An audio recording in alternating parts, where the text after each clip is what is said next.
Li Jinho stepped off the transport ship and felt his breath catch in his throat. The palace of Zephyr Prime stretched before him like something from a dream, made entirely of living crystal that pulsed with soft blue light. Towers twisted upward, into the alien sky, and bridges of pure energy connected floating platforms. He adjusted his diplomatic uniform and tried to calm his racing heart. This was it. He was Earth's first ambassador to the Zephyrian Empire, and everything depended on making a good first impression. The great hall buzzed with alien conversations that sounded like wind chimes mixed with thunder. Hundreds of Zephyrians filled the space, their towering forms draped in flowing robes that shimmered like liquid metal. Jinho felt small among them. The average Zephyrian stood nearly 8 feet tall, with natural armor plating that covered their shoulders and arms like polished steel. Their skin had a faint metallic sheen, and their eyes glowed with inner light. At the high table sat the royal family. Queen Thessa commanded attention even while seated, her crown floating slightly above, her head through some kind of energy field. But it was her daughters who made Jinho's stomach tighten with worry. The 3 elder princesses looked at him like predators studying prey. Princess Nera, the eldest, stood first. Her armor gleamed like black chrome, and scars crossed her face, like medals of honor. She gestured toward Jinho with one clawed hand and spoke in perfect English, though her voice carried the weight of falling rocks. "So this is what Earth sends us," she said, her words carrying across the silent hall. "Look at him, sisters. No natural weapons, no armor. His skin looks like it would tear if you breathed on it too hard." Laughter rippled through the crowd, but it wasn't kind laughter. Jinho felt his face burn with embarrassment, but he kept his expression calm. His training had prepared him for this. Sort of. Princess Kayla, the second sister, rose next. Where Nera was brutal strength, Kayla was cold intelligence. Her silver eyes studied Jinho like he was a puzzle she'd already solved.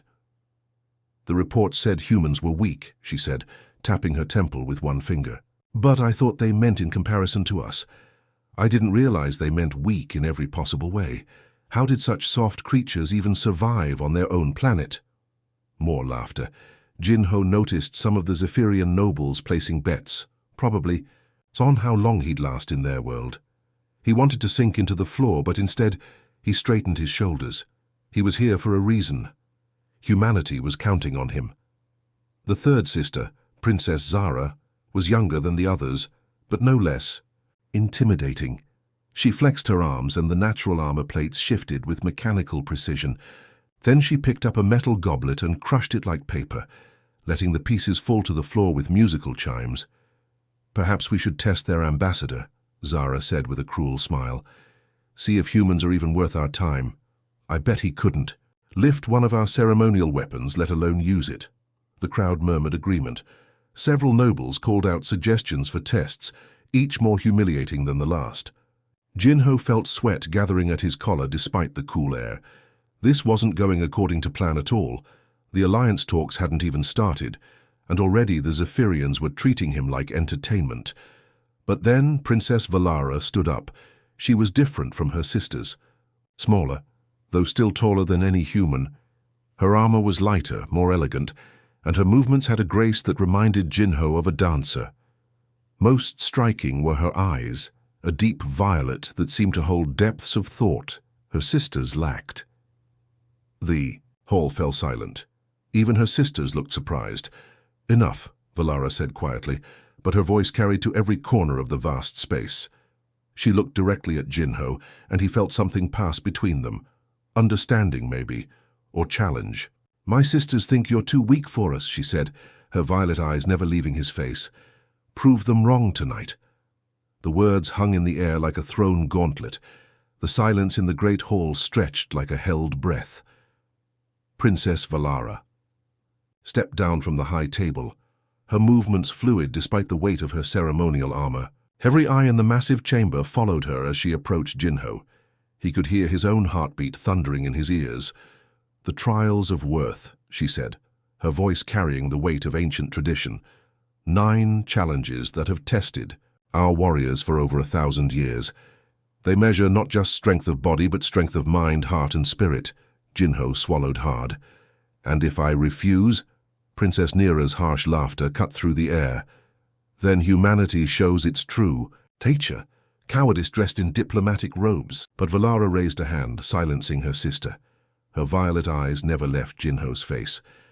Refusal is your right as a guest. But understand this, Li Jinho of Earth. The Zephyrian Empire will not ally with those we cannot respect, and we cannot. Respect those who will not stand and be tested. The implications hit him like a physical blow. This wasn't just about him anymore.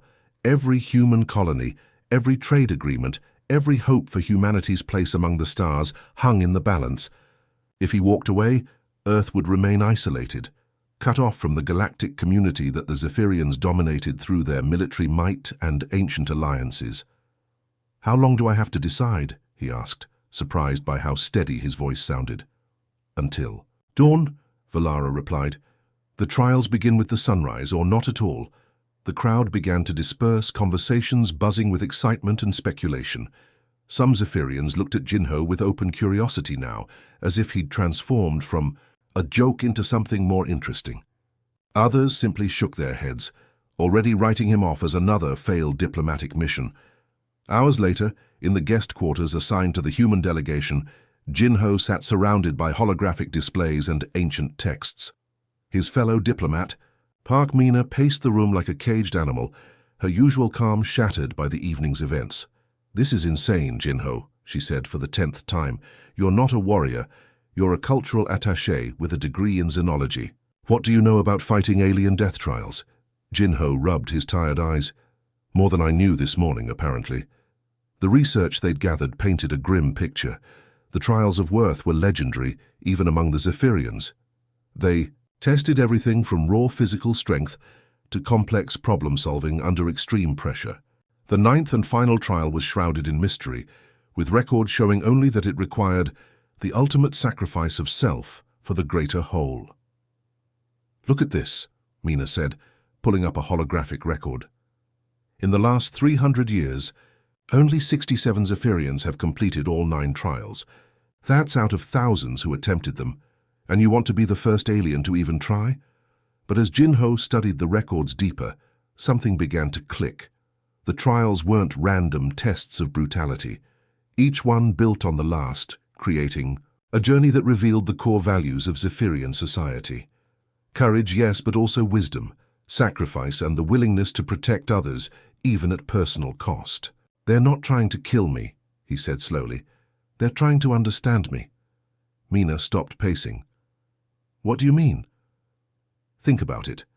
Princess Valara could have let her sisters humiliate me and sent me home. Instead, she offered me a chance to prove myself. These trials aren't punishment, they're an invitation. An invitation to get yourself killed." Jinho stood up, feeling something settle in his chest. A calm certainty that surprised him. "Maybe, but if I don't try, humanity stays alone in the dark. And that's not an option." Mina studied his face, seeing the determination there. She sighed deeply. "Then we'd better figure out how to keep you alive." The first rays of dawn painted the crystal palace in shades of gold and amber. Jinho stood at the entrance to the volcanic chambers, watching steam rise from the depths below. The heat hit his face like an open oven, and sweat already beaded on his forehead. Behind him, hundreds of Zephyrians had gathered to witness what many believed would be his quick defeat. Princess Valara approached, carrying a ceremonial torch that flickered with ordinary flame. "The trial of fire," she announced, her voice echoing off the crystalline walls. "In the deepest chamber burns the sacred flame of Zephyr. It has burned for 1,000 years, fed by the planet's molten heart. You must bring back a portion of this flame to prove your courage." She gestured toward a rack of protective suits nearby. Each one was massive, designed for Zephyrian physiology, with thick armor plating and cooling systems. Jinho looked at them hopelessly. Even the smallest would hang on him like a tent, and the weight alone would make movement impossible. Princess Neera stepped forward with a cold smile. "Of course, if the human finds our equipment unsuitable, he's welcome to proceed without it." "The choice is his." Murmurs rippled through the crowd. Some sounded amused, others concerned. A few Zephyrians were already placing bets on how far he'd make it before the heat forced him back. Jinho studied the entrance to the volcanic chambers. Stone steps carved from black rock spiraled downward into flickering orange light. The temperature would only get worse as he descended. But giving up now meant giving up on everything. "I'll manage," he said, trying to sound more confident than he felt. He pulled off his diplomatic jacket and rolled up his sleeves. From his pocket, he took out a small emergency kit that every Earth diplomat carried. Inside were basic medical supplies, a multi-tool and several metallic emergency blankets designed to retain body heat in cold environments. The watching Zephyrians looked puzzled as Jinho began tearing the emergency blankets into strips. The material was thin but highly reflective, designed to bounce heat back toward the body. He started wrapping the strips around his arms and legs, creating crude but effective heat shields. "What is he doing?" someone in the crowd whispered. Jinho ignored them, focusing on his breathing. He'd studied meditation techniques from various Earth cultures, learning to control his heart rate and oxygen consumption. If he was going to survive the intense heat below, he needed to stay calm and conserve energy. He soaked his shirt with water from his canteen and tied a wet cloth around his nose and mouth. The moisture would help cool the air he breathed, at least for a while. It wasn't perfect, but it was better than nothing. Princess Kayla watched his preparations with growing interest. "Ingenious," she murmured to her sisters. "Primitive but ingenious." Jinho began his descent. The heat increased with every step, rising from uncomfortable to nearly unbearable. His makeshift heat shields reflected the worst of the radiant heat, but sweat still poured down his face. The wet cloth around his mouth helped, but each breath felt like swallowing fire. Other challengers would have charged down, relying on speed and their natural armor to get through quickly. But Jinho moved methodically, stopping at each turn to let his body adjust to the increasing temperature. He controlled his breathing, in through his nose, out through his mouth, staying as calm as possible. The watching crowd grew quieter as he disappeared deeper into the chambers. This wasn't what they'd expected. No dramatic rush, no quick failure. Just steady, determined progress. Finally, he reached the bottom. The sacred flame danced in a crystal bowl, fed by gases rising from deep within the planet. The heat here was overwhelming, but Jinho's careful descent had given him time to adapt. His improvised protection held just long enough for him to light his torch and begin the climb back up. When he emerged, singed but successful, the crowd's silence said more than any cheers could have. The crystalline pools beneath the palace shimmered with an otherworldly blue light. Jinho stood at the edge of what looked like a peaceful swimming area, but he knew better. The water here connected to vast underwater caverns that stretched deep into Zephyr Prime's crust. Somewhere in those flooded passages waited the Pearl of Depths, a sacred artifact he needed to retrieve. Princess Valara gestured toward the deceptively calm surface.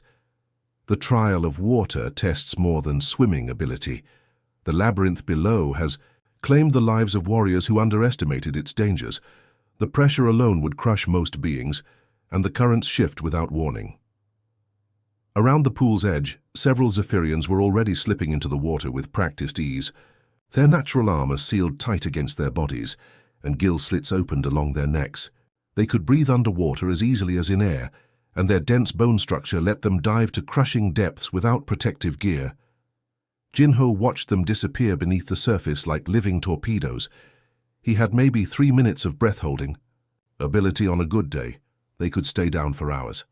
"The pearl lies in the sanctum of tides," Princess Kayla explained, though her tone suggested she didn't expect him to reach it. "Follow the blue lights through the maze. But beware, human. The passages shift. What opens for one may close for another." Jinho nodded, already working on a plan.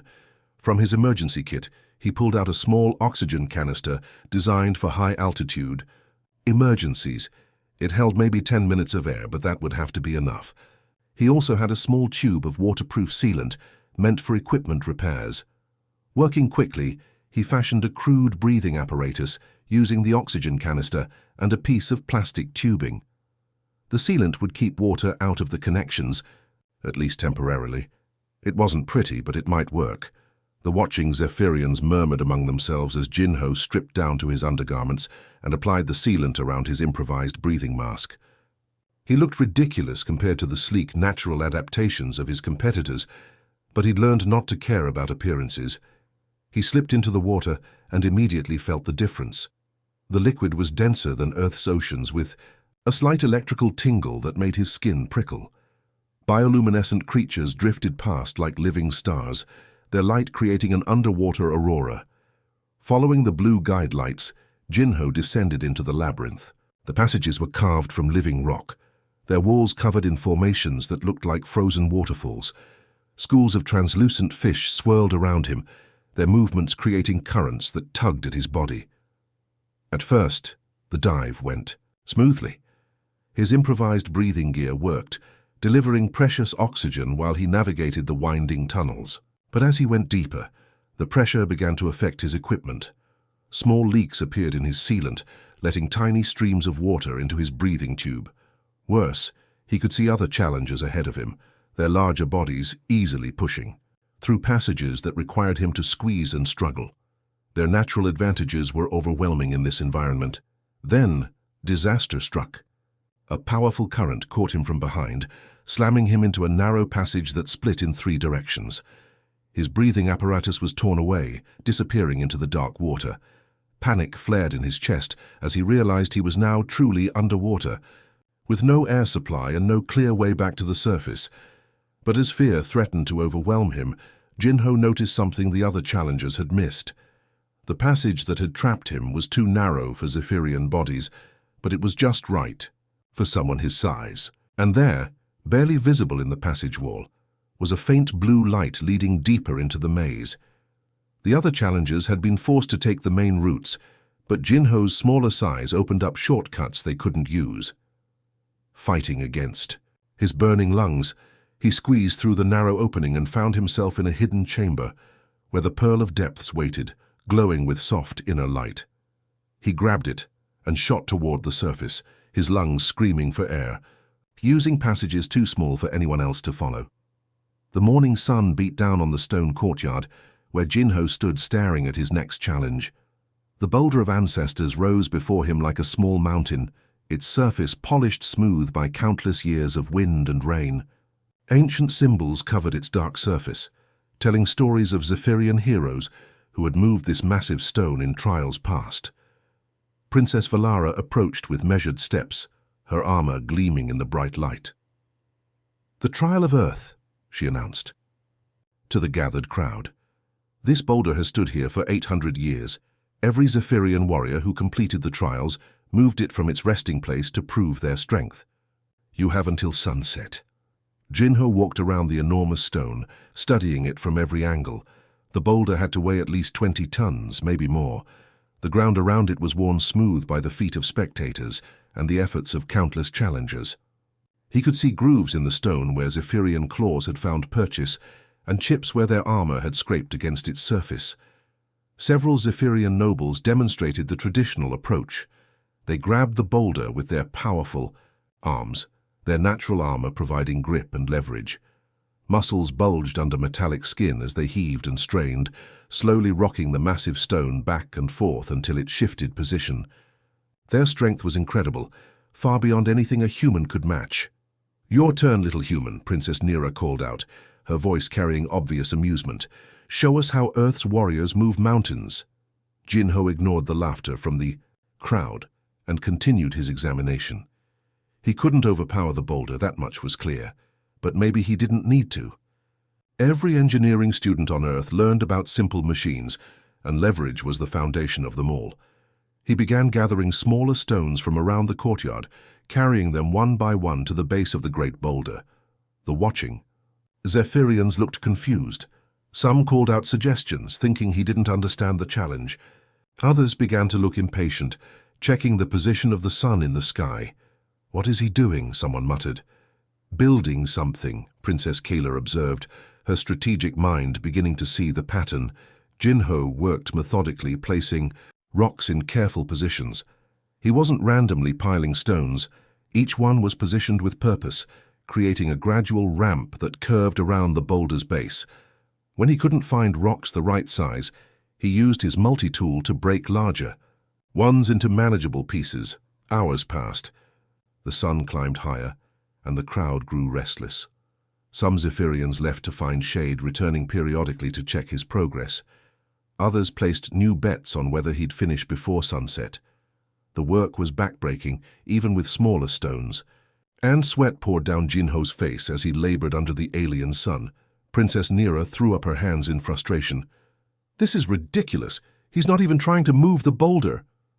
But Princess Valara remained, watching every move Jinho made. She saw how he tested each stone's stability before placing the next one, how he used his body weight to position rocks precisely where they needed to be, how he never gave up, even when the task seemed impossible. "Look closer, sister," Valara said quietly. "He's not building randomly, this is a machine." As the afternoon wore on, Jinho's ramp system began to take shape.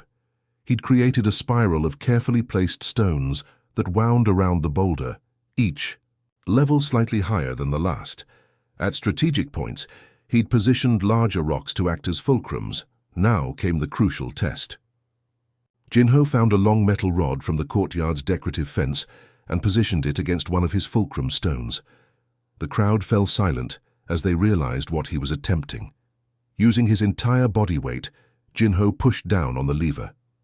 The boulder shifted slightly, just a few inches, but it moved. The crowd gasped. He repositioned his lever and pushed again. Another small movement. "Impossible," someone whispered. But it wasn't impossible. It was physics. By the time the sun touched the horizon, Jinho had moved the boulder of ancestors a full 3 feet from its original position, not through raw strength, but through persistence, intelligence, and the simple power of leverage. The floating platforms hung in the air like stepping stones made of light, suspended high above the palace by some alien technology Jinho couldn't begin to understand. Each platform glowed with soft energy, hovering at different heights and distances from each other. Far below, the palace courtyard looked like a child's toy, and the wind at this altitude cut through his clothes like ice. Princess Valara stood on the starting platform beside him, her natural wings folded against her back. Jinho had forgotten that Zephyrians could fly. Their wing membranes were usually hidden beneath their armor, but up here in the open air, several of them spread their wings wide, catching the wind currents with practiced ease. "The trial of air tests mastery of 3 dimensions," Valara explained, her voice nearly lost in the howling wind. "You must reach the Spire of Winds at the highest point and retrieve the Crystal of Storms. The platforms will shift and fade as you move. Some will support your weight, others will not."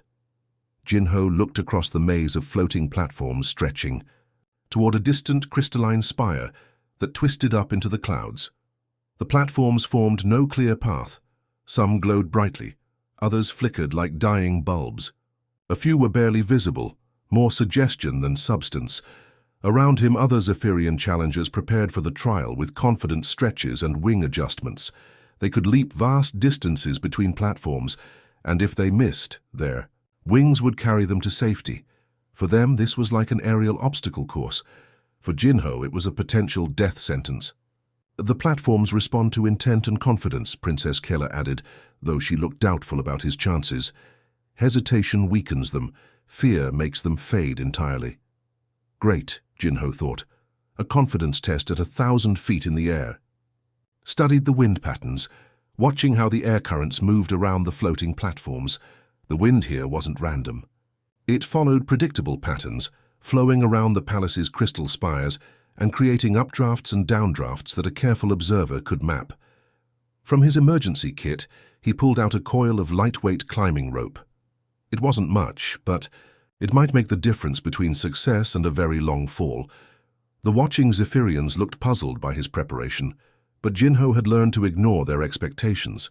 He stepped onto the first platform and immediately felt it respond to his presence. The energy surface felt solid under his feet, though it hummed with barely contained power. He took a deep breath and launched himself toward the next platform, landing with a roll that absorbed the impact. The second platform flickered when he landed, and for a terrifying moment, he thought he might fall through. But it held, stabilizing as he found his balance.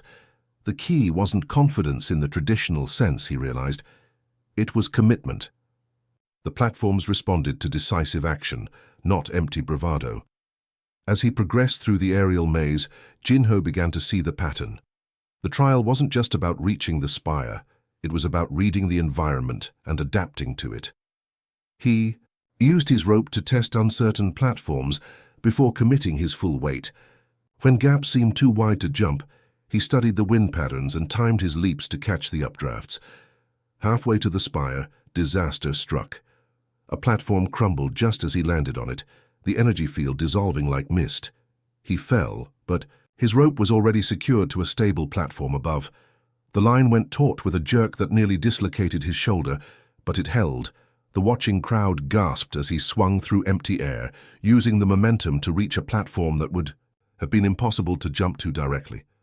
Several Zephyrians who had been ahead of him were now trapped by the collapsed section, their superior flying ability useless in the shifting maze. As Jinho climbed toward the spire of winds, he realized something important. The other challengers were fighting the trial, trying to dominate it with raw ability. But the platforms responded better to cooperation than conquest. They wanted to be worked with, not overpowered. When he finally reached the spire and grasped the crystal of storms, the wind itself seemed to celebrate, carrying him gently back to the starting platform on currents that felt almost alive. The chamber of contemplation felt alive with mental energy. Crystalline walls pulsed with soft light that seemed to respond to thoughts themselves, and the air hummed with a frequency that made Jinho's teeth ache. At the center of the room stood an ancient puzzle structure, a complex arrangement of floating, geometric shapes that shifted and rotated in patterns that hurt to look at directly. Princess Valera led him to the edge of the chamber, her expression more serious than he'd seen before. "The trial of mind is perhaps the most dangerous," she said quietly. "The puzzle before you contains the essence of Zephyrian wisdom, accumulated over millennia, but it also generates psychic pressure that has driven some challengers mad." Around the chamber's perimeter, other Zephyrian nobles sat in meditation poses, their eyes closed and faces strained with concentration. Even from a distance, Jinho could feel the mental weight pressing against his thoughts like a physical force. "The puzzle changes for each challenger," Princess Keela explained, though she kept her distance from the chamber's center. "It reads, your mind and presence challenges based on your own understanding. Solve it, and you prove your mental strength. Fail, and the psychic feedback could leave you broken." Jinho approached the floating puzzle structure, and immediately the pressure intensified. It felt like someone was squeezing his brain, making it hard to think clearly. The geometric shapes rearranged themselves as he watched, forming new patterns that somehow related to his own memories and experiences. The puzzle showed him images from Earth, human cities, wars, achievements, failures, but it displayed them through a Zephyrian lens, filtering everything through concepts of honor, strength, and hierarchical order. The message was clear: prove that human thinking has value in a universe dominated by warrior cultures. Princess Nira moved closer, watching his struggle with obvious skepticism. "Look at him," she murmured to her sisters. "He can barely stand under the mental pressure. How can such weak minds contribute anything to galactic civilization?" But as Jinho studied the puzzle, something began to click. The Zephyrian approach to the problem was elegant but limited. They saw hierarchy, order, strength conquering weakness. It was a worldview that had served them well, but it also created blind spots.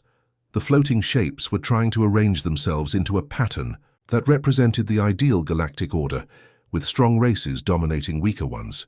Every Zephyrian challenger would approach this by trying to place their own kind at the top of the pyramid, demonstrating their worthiness to rule. But what if the puzzle wasn't about hierarchy at all?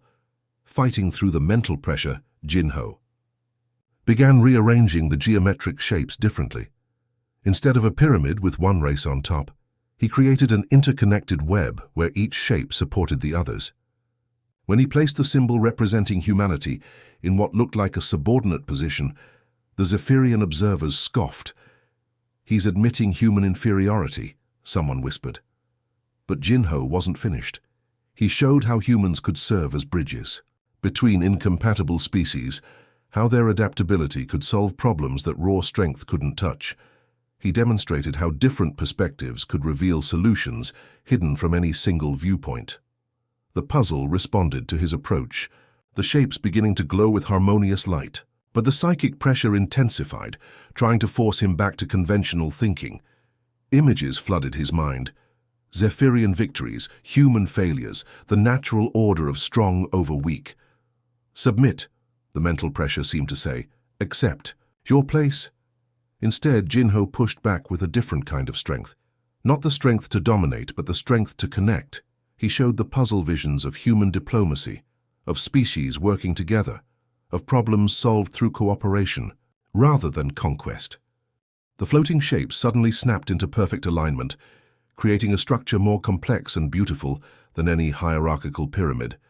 The psychic pressure vanished, replaced by a sense of completion that filled the entire chamber. Princess, Nira stared at the completed puzzle in shock. Impossible, she breathed. The configuration. I've never seen anything like it. From the shadows at the back of the chamber, Queen Thessa stepped forward. Her presence commanded immediate attention, and even her daughters bowed their heads respectfully. She studied the puzzle solution with ancient eyes that held depths of wisdom and experience. Interesting, the Queen said, her voice carrying the weight of centuries. Your human has shown us something we had forgotten, daughters. That strength comes in many forms, and sometimes the greatest victory is achieved not by standing above others, but by standing with them. Princess Nira looked between the puzzle and Jinho, something shifting in her expression. For the first time, she seemed to see him as more than just a weak alien playing at being a warrior. The Chamber of Truth stood empty and silent, its walls made of black crystal that seemed to absorb light rather than reflect it. No decorations adorned the space, no ceremonial objects or ancient symbols, just darkness and the weight of anticipation.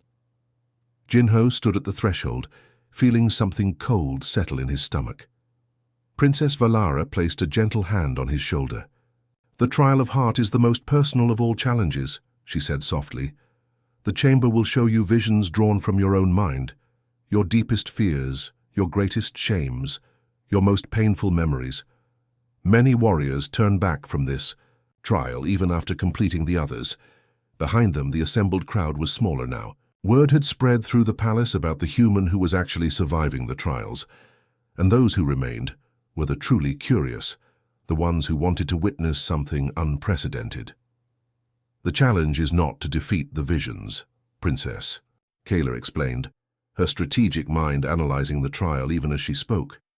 That is impossible. They are part of you. The challenge is to face them without losing yourself, to see truth and accept it. Jinho nodded, though his mouth felt dry. He'd been dreading this trial since he first learned about it. Physical challenges he could prepare for, mental puzzles he could solve, but facing his own inner demons. There was no strategy for that, no clever workaround. He stepped into the chamber, and immediately the darkness came alive. The first vision hit him like a physical blow. He was back on Earth, standing in his childhood home, watching his father pack his bags for another diplomatic mission. Another year away from his family, another promise to his young son that he'd be back soon, knowing it was probably a lie. Wanted to be like you, the vision of his younger self said accusingly. I thought diplomats were heroes who brought peace to the galaxy, but look at you now, playing warrior games while Earth burns through its resources and tears itself apart with petty conflicts. The chamber shifted, showing him images of human history, wars, pollution, discrimination, the slow destruction of their home planet. Every failure of his species played out in vivid detail, and at the center of it all stood Jinho, pretending he could somehow make a difference. You're not a hero, the darkness whispered in his own voice.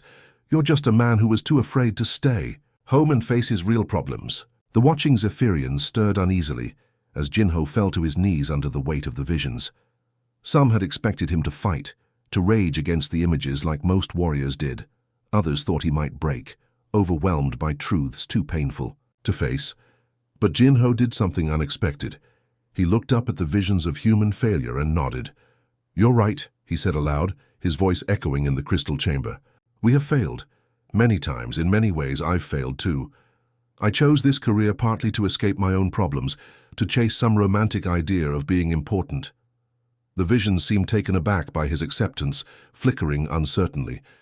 "But you're not showing me the whole truth," Jinho continued, getting back to his feet. "You're showing me our mistakes without our learning, our falls without our ability to get back up." New images began to form in the darkness. Humans helping each other. During disasters, scientists working together across national boundaries. Children of different races playing together. Unaware that some adults thought they should be enemies. Small acts of kindness that happened every day on Earth, unreported, but real. "We're flawed," Jinho said, his voice growing stronger. "Deeply flawed. But we're also capable of growth, of change, of being better than we were yesterday. That's not weakness, that's hope." The chamber began to brighten, the oppressive darkness lifting as the visions shifted to show both sides of humanity's nature.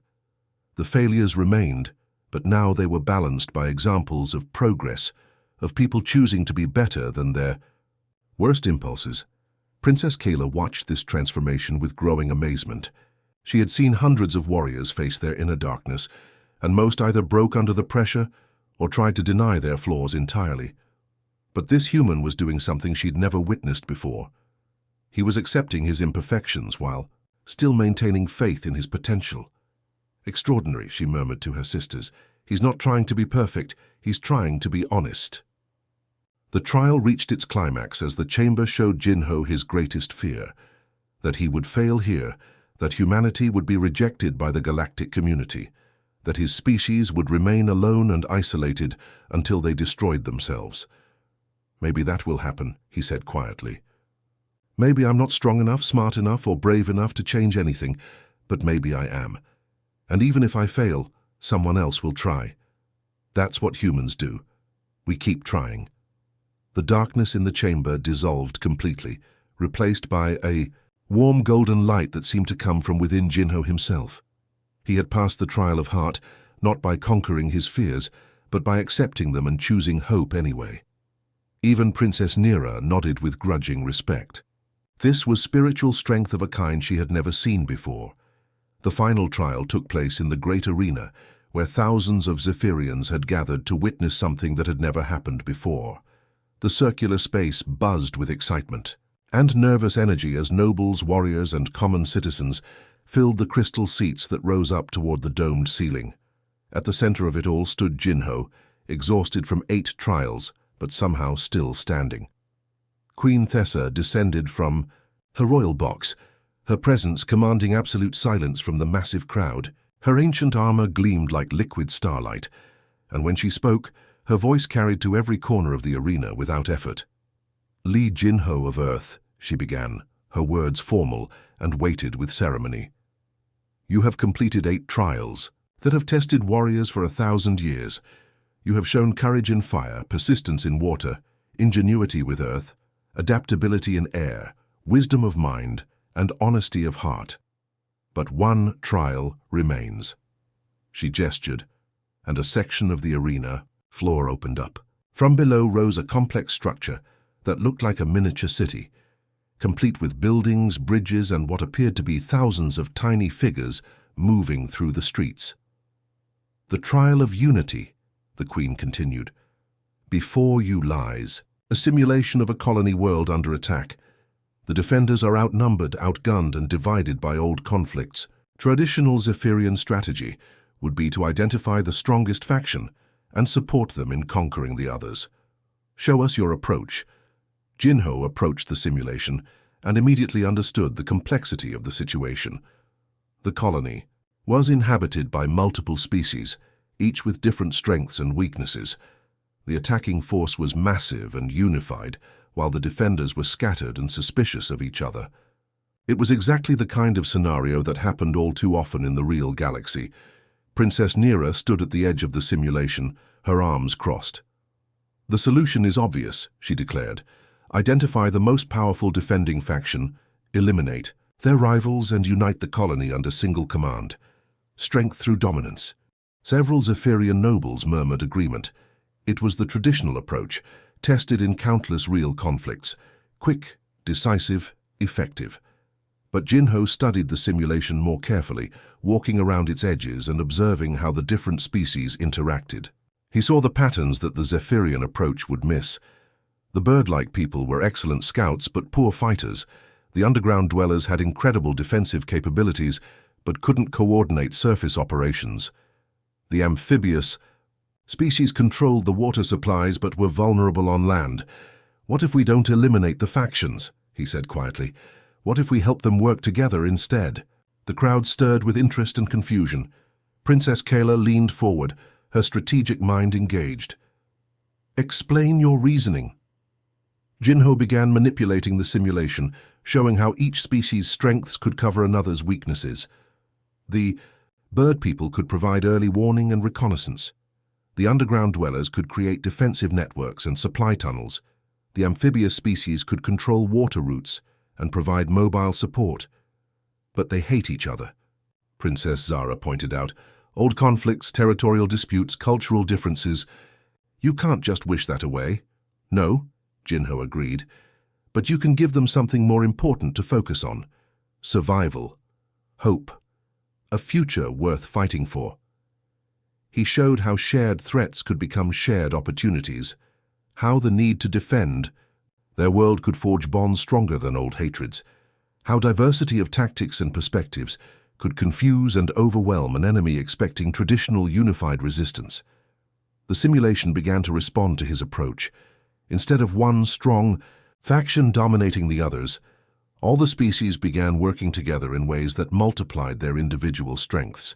The defending forces didn't just hold against the attackers, they began pushing them back through coordinated efforts that used every species' unique abilities. Princess Valara watched with growing amazement as the simulation played out. The humans' approach was working better than traditional methods, creating a defense that was both stronger and more sustainable than simple conquest. "Fascinating," Queen Thessa murmured. "Your strategy assumes that different species can overcome their conflicts and work as equals. But what makes you think such cooperation is possible?" Jinho turned to face the royal box, no longer the nervous diplomat who had arrived days ago. The trials had changed him, given him confidence in truths he'd always known but never dared to voice. "Because I've seen it happen," he said, his voice carrying clearly through the arena. "Right here in these trials. Princess Valara could have let her sisters humiliate me and send me home. Instead, she gave me a chance to prove myself. Princess Kayla could have dismissed my unusual approaches as weakness. Instead, she studied them and learned from them. Even Princess Nira, who started as my harshest critic, began to see value in different perspectives." He gestured to the three sisters, who stood around the simulation like points of a triangle. "You are the strongest warriors in the galaxy, but you still found ways to grow by watching someone weaker attempt your trials. That's not weakness on your part. That's wisdom." The arena fell completely silent as his words sank in. Then Princess Valara stepped forward, her violet eyes bright with emotion. "Queen Mother," she said formally, though her voice carried warmth, "I declare Li Jinho of Earth worthy to stand beside Zephyrian warriors as an equal. Not because he has become like us, but because he has shown us what we could become together." Princess Keela nodded slowly. "His approach to the trials has expanded my understanding of strategy itself. There is strength in diversity that I had never considered. Even Princess Nira, the most traditional of the sisters, stepped forward. I questioned his worthiness because I feared his differences. But those very differences have made us all stronger. The human has earned his place among warriors." Queen Thessa smiled, and it transformed her ancient face. "Then let it be recorded that the alliance between Zephyr and Earth is sealed not through conquest, but through recognition. We are stronger together than apart." The arena erupted in cheers that seemed to shake the very foundations of the palace. But Jinho barely heard them. He was thinking about the message he would send to Earth, about the new chapter beginning for humanity among the stars, and about how sometimes the greatest victory comes not from proving you're the strongest, but from proving that everyone can be stronger together.